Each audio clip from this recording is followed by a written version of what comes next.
Good morning, friends. Not long after Jesus began his public ministry, there was a lot of talk about who he was. There was some who said he was definitely a prophet. Others said he was the Christ, the Messiah.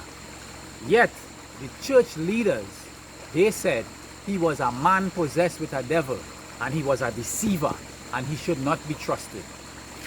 The people saw for themselves the miracles that he did. They heard the words that he spoke, and they said to themselves, never before have we heard someone speak with such power and authority. But they listened to their leaders, who said this could never be the Messiah, because the Messiah was supposed to be born in Bethlehem, and Jesus was from Galilee. Little did they know that Jesus was in fact born in Bethlehem, and he was in fact the promised Messiah. Now, the same thing will happen to us in these last days. Many people will surrender their belief because they listen to their church leaders, and in so doing, they will surrender their soul and they will give up on eternal salvation.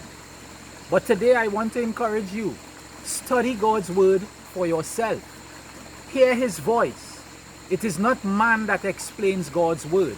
It is the Spirit that teaches us. It is the Spirit of truth that gives us wisdom and direction when we read God's word for ourselves.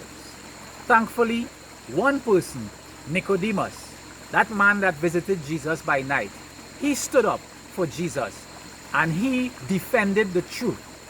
You can find this in the book of John. I believe it's chapter 7. My friends, today I encourage you, do not go by what man's interpretation is, but find out for yourself what God's word says about anything, about how you should live, about how you should treat each other, and about how you should even think about yourself and the world in which we live. You will do well to listen to God's voice, as his Spirit will teach you. The Bible promises that the Spirit of God will guide you and me into all truth. Have a blessed day, my friends, and remember, Christians represent Christ.